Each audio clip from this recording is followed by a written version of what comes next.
Chaque jour, les entreprises, quelle que soit leur taille, sont confrontées à des menaces de plus en plus sophistiquées. La question n'est plus de savoir si vous serez attaqué, mais quand.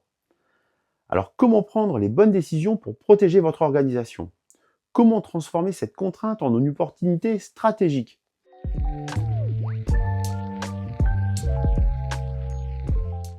Bonjour et bienvenue, c'est précisément ce que nous allons voir aujourd'hui avec la méthode IBIOS RM. La gestion des risques cyber, ce n'est pas seulement une affaire d'experts en informatique. C'est une démarche qui doit impliquer l'ensemble de l'organisation et en premier lieu ses dirigeants. IBIOS RM est l'acronyme de l'expression des besoins et l'identification des objectifs de sécurité pour le management des risques. Elle désigne une politique d'administration des risques destinée à accompagner les entreprises et les organisations à identifier, évaluer et gérer les risques liés à leur activité. Il s'agit d'identifier ce qui a de la valeur pour votre organisation, de comprendre qui pourrait vouloir y porter atteinte et de mettre en place les défenses appropriées. IBIOS Risk Manager, la méthode de référence développée par l'Agence nationale de la sécurité des systèmes d'information, l'ANSSI, vous offre une approche structurée et pragmatique pour y parvenir.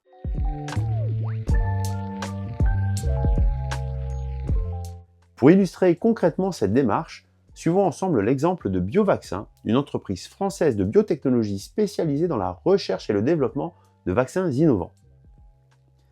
Comme toute organisation du secteur de la santé, Biovaccin manipule des données sensibles, des formules propriétaires et gère des processus critiques pour la santé publique. Avant de plonger dans la méthode, rappelons quelques fondamentaux.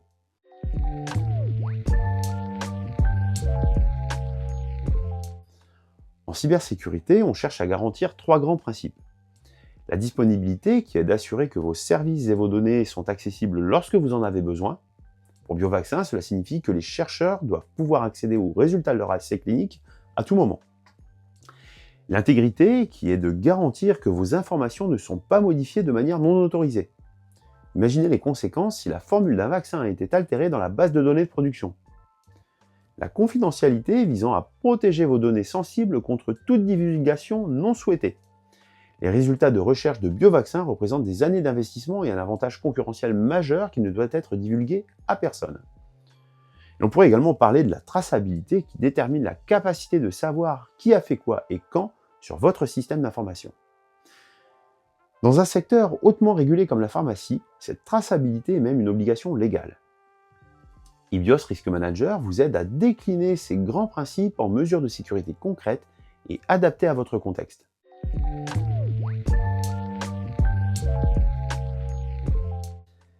La première étape de la méthode consiste à vous poser une question essentielle. Qu'est-ce qui est réellement important pour votre organisation? C'est ce que l'on appelle les valeurs métiers. Il ne s'agit pas de jargon technique. Une valeur métier, c'est une mission, un processus clé, une information stratégique. Pour Biovaccin, 3 valeurs métiers se dégagent immédiatement. Premièrement, le processus de recherche et développement, c'est le cœur de l'activité. Identifier de nouveaux antigènes, mener des essais cliniques, développer des formules innovantes.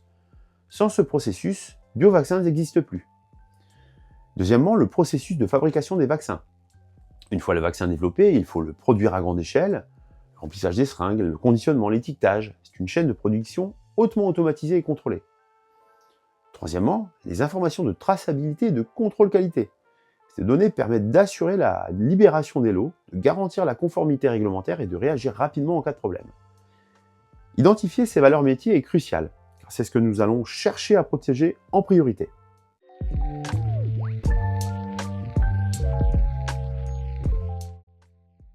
Une fois vos valeurs métiers identifiées, il faut comprendre sur quoi elles reposent. Ce sont les biens supports. Un bien support peut être un serveur, un logiciel, un réseau, mais aussi un local technique ou même une équipe d'experts.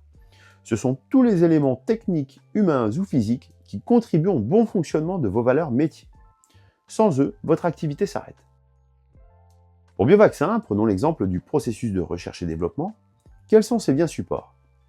Il y a d'abord les serveurs bureautiques internes qui hébergent les bases de données de recherche, les résultats d'essais et les échanges entre les chercheurs. Il y a aussi les serveurs bureautiques externes, notamment ceux du prestataire cloud qui stockent les données d'essais cliniques pour faciliter la collaboration avec les laboratoires partenaires à l'international. N'oublions pas les systèmes de production des antigènes, ces machines hautement spécialisées qui permettent la fermentation, la purification et le stockage des composants du vaccin. Chacun de ces biens supports est essentiel. Si l'un d'eux est compromis, c'est toute la valeur métier qui est en danger.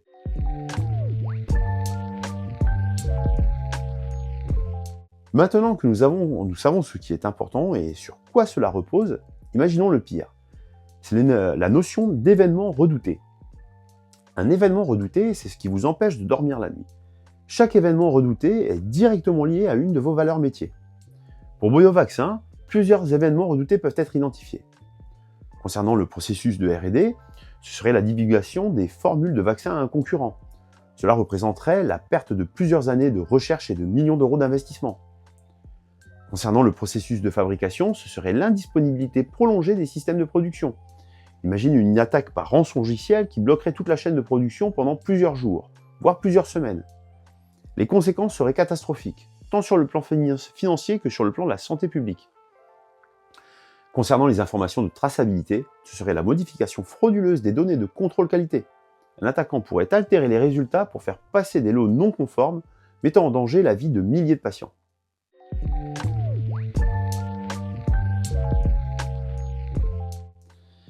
Un événement redouté n'a de sens que si l'on en mesure les conséquences. C'est là qu'interviennent les notions d'impact et de gravité.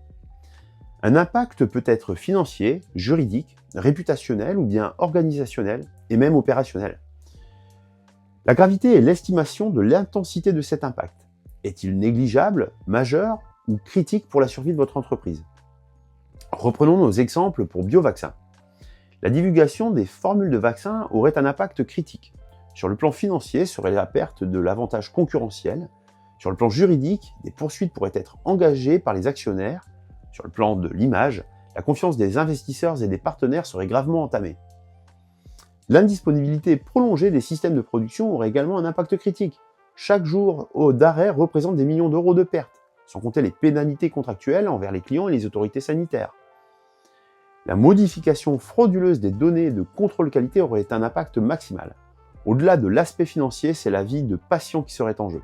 Les conséquences juridiques seraient dévastatrices et l'entreprise pourrait tout simplement ne pas survivre à un tel scandale. Cette évaluation que vous menez avec vos équipes métiers permet de hiérarchiser les risques et de concentrer vos efforts là où c'est le plus nécessaire.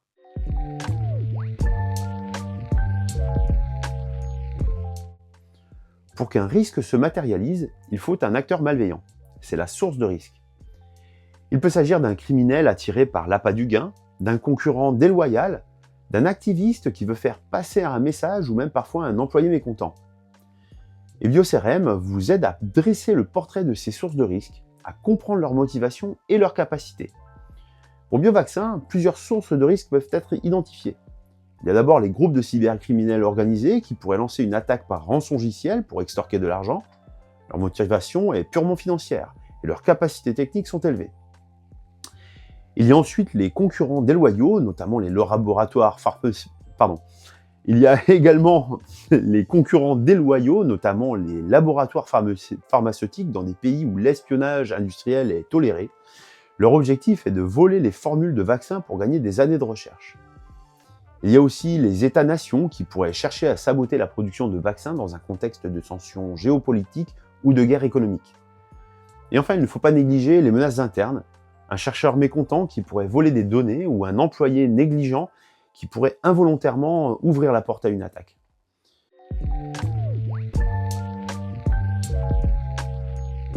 Chaque source de risque a un but, c'est l'objectif visé. Voler des secrets industriels, saboter une ligne de production, ternir votre réputation ou simplement gagner de l'argent via une rançon, comprendre ces objectifs est fondamental pour anticiper les modes d'attaque. Pour BioVaccin, les objectifs visés par les différentes sources de risque sont clairs.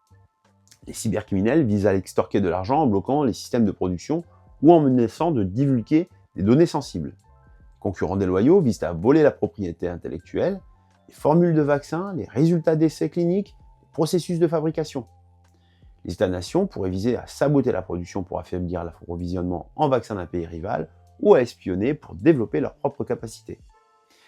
Les menaces internes pourraient viser à se venger de l'entreprise, à revendre des informations à un concurrent ou simplement à nuire par négligence.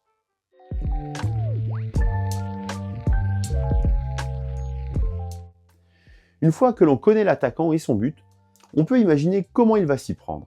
C'est le scénario stratégique. Un scénario stratégique décrit à un haut niveau le chemin d'attaque que pourrait emprunter une source de risque pour atteindre son objectif. Ces scénarios permettent de prendre de la hauteur et de comprendre les grandes menaces qui pèsent sur votre écosystème. Pour Biovaccin, imaginons un scénario stratégique concret. Un groupe de cybercriminels vise à extorquer de l'argent en bloquant les systèmes de production. Comment pourrait-il s'y prendre? Plutôt que d'attaquer directement Biovaccin, qui dispose probablement de bonnes défenses, il pourrait cibler le prestataire cloud qui héberge les données d'essais cliniques. Ce prestataire, une PME, a peut-être des mesures de sécurité moins robustes. Une fois le prestataire compromis, les attaquants pourraient utiliser cette position pour rebondir vers les systèmes internes de Biovaccin, en exploitant la connexion de confiance entre les deux organisations. Une fois à l'intérieur, ils pourraient déployer un rançongiciel sur les systèmes de production bloquant toute la chaîne de production. Ce scénario stratégique met en lumière l'importance de sécuriser non seulement vos propres systèmes, mais aussi ceux de vos partenaires.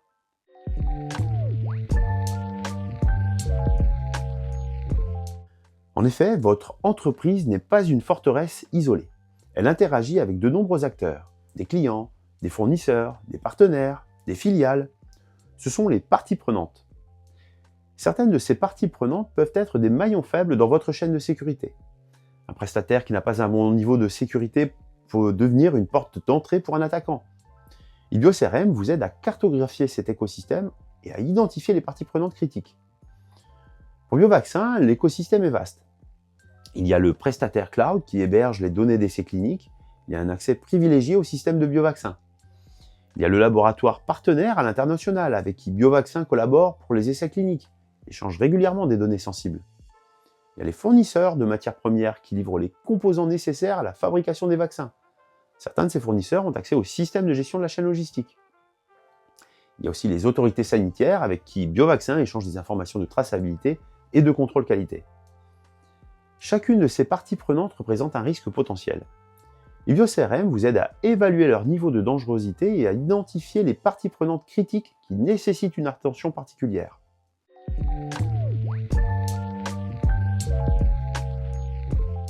Après la stratégie, la tactique. Les scénarios opérationnels décrivent de manière très concrète la suite d'actions techniques qu'un attaquant pourrait réaliser pour parvenir à ses fins. Pour chaque scénario, on évalue sa vraisemblance. Est-il très probable, possible ou peu probable qu'il se réalise? Reprenons notre scénario stratégique pour Biovaccin et détaillons-le au niveau opérationnel. Tout d'abord, les cybercriminels lancent une campagne de phishing ciblée contre les employés du prestataire cloud. Ils envoient des emails se faisant passer pour un client légitime avec une pièce jointe piégée. Dans un second temps, un employé du prestataire ouvre la pièce jointe qui exploite une vulnérabilité dans son logiciel de traitement de texte. Un logiciel malveillant s'installe sur son poste de travail. Ensuite, les attaquants utilisent ce poste compromis pour se déplacer latéralement dans le réseau du prestataire en exploitant des identifiants faibles ou des failles de configuration. Ils atteignent les serveurs qui hébergent les données de Biovaccin et exfiltrent les identifiants de connexion aux systèmes internes de l'entreprise. Avec ces identifiants, ils accèdent au système de production de Biovaccin et déploient un rançongiciel qui chiffre toutes les données critiques. Enfin, ils effacent leurs traces et envoient une demande de rançon. Pour évaluer la vraisemblance de ce scénario, on analyse chaque étape. Le phishing est-il probable? Oui, c'est une technique courante. Le prestataire a-t-il des vulnérabilités? Probablement, comme la plupart des PME. Les identifiants de Biovaccin sont-ils bien protégés? Cela dépend des mesures mises en place. Cette analyse permet de déterminer si le scénario est très vraisemblable, moyennement vraisemblable ou peu vraisemblable.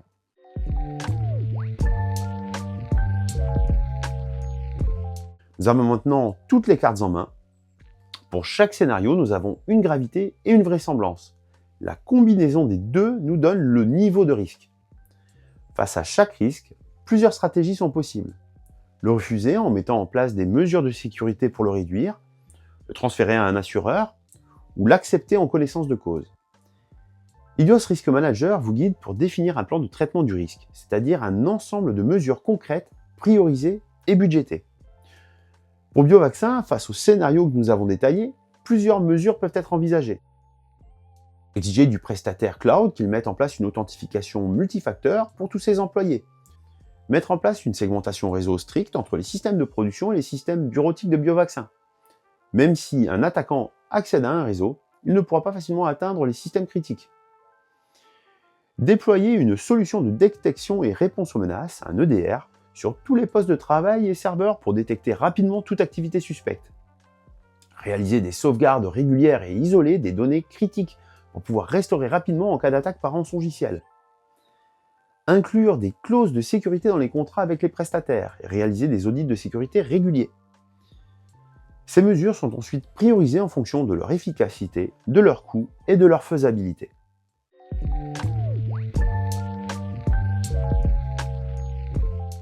La sécurité absolue n'existe pas. Après avoir mis en place vos mesures de sécurité, il subsistera toujours un risque. C'est le risque que l'on nomme résiduel. L'enjeu pour vous, décideurs, est de vous assurer que ce risque résiduel est à un niveau acceptable pour votre organisation. C'est l'objet de l'homologation de sécurité, un acte formel par lequel vous acceptez les risques qui demeurent. Pour BioVaccin, même après avoir mis en place toutes les mesures que nous avons évoquées, certains risques subsistent. Par exemple, il reste possible qu'un attaquant très sophistiqué, disposant de ressources importantes, parvienne à contourner toutes les défenses. La vraisemblance de ce scénario n'est pas faible, mais elle n'est pas nulle. Il reste aussi possible qu'une vulnérabilité que l'on nomme Zero Day, c'est-à-dire une faille inconnue, soit exploitée avant qu'un correctif ne soit disponible. Ces risques résiduels doivent être documentés, évalués et acceptés formellement par la direction de BioVaccin. C'est une décision de gestion qui prend en compte le niveau de risque acceptable pour l'entreprise, au regard de ses enjeux métiers et de ses contraintes budgétaires.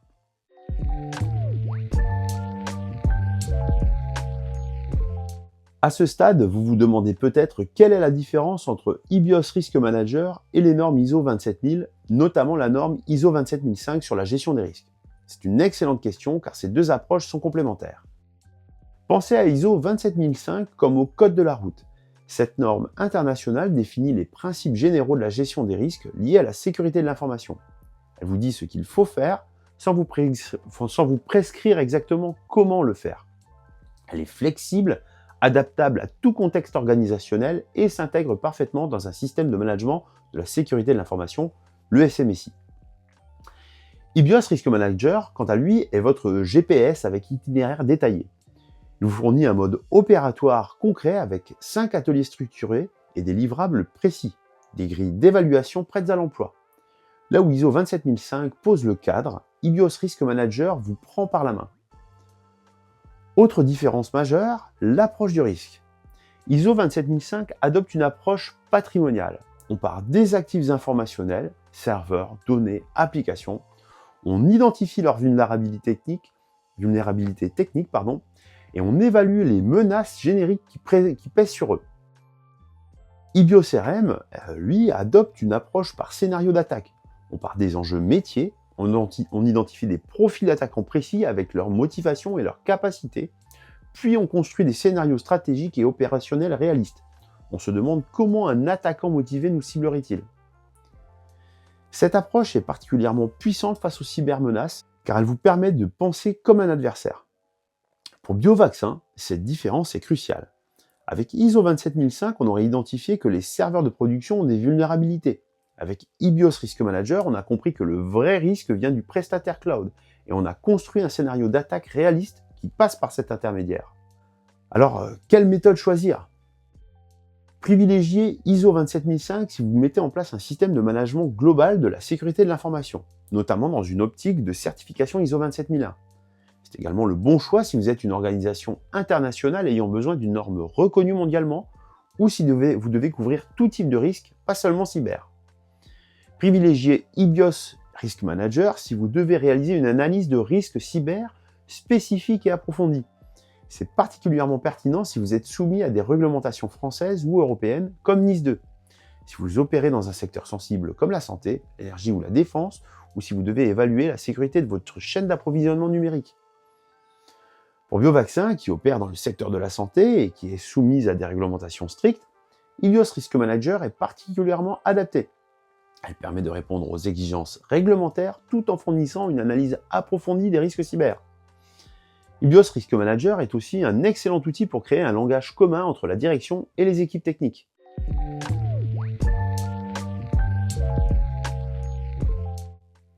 Mais voici le secret, vous n'avez pas à choisir.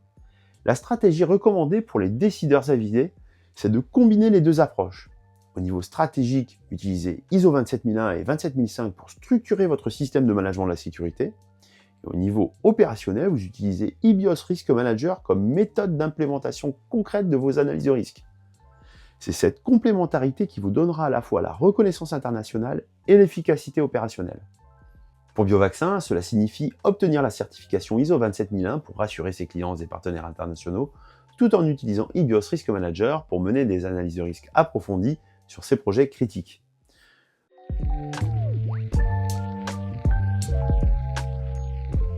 Vous l'aurez compris, IBIOS RM est bien plus qu'une simple méthode technique, c'est un outil de dialogue et de prise de décision. En adoptant cette démarche, vous vous donnez les moyens d'aligner votre stratégie de cybersécurité sur vos enjeux métiers. Pour Biovaccin, cela signifie protéger en priorité ce qui compte vraiment, la recherche, la production et la traçabilité. C'est également se donner les moyens de dialoguer efficacement avec vos équipes techniques, métiers et vos partenaires. Les scénarios d'attaque parlent à tout le monde, du directeur général au responsable informatique. Cela vous permet également de justifier vos investissements en sécurité par une analyse rigoureuse. Quand vous demandez un budget pour sécuriser le prestataire cloud, vous pouvez expliquer précisément pourquoi c'est nécessaire. Et enfin, cela vous donne la possibilité de piloter votre cybersécurité dans une démarche d'amélioration continue. Les risques évoluent, les menaces changent. Et IBIOS Risk Manager vous permet de réévaluer régulièrement votre posture de sécurité en réalisant de nouveaux scénarios.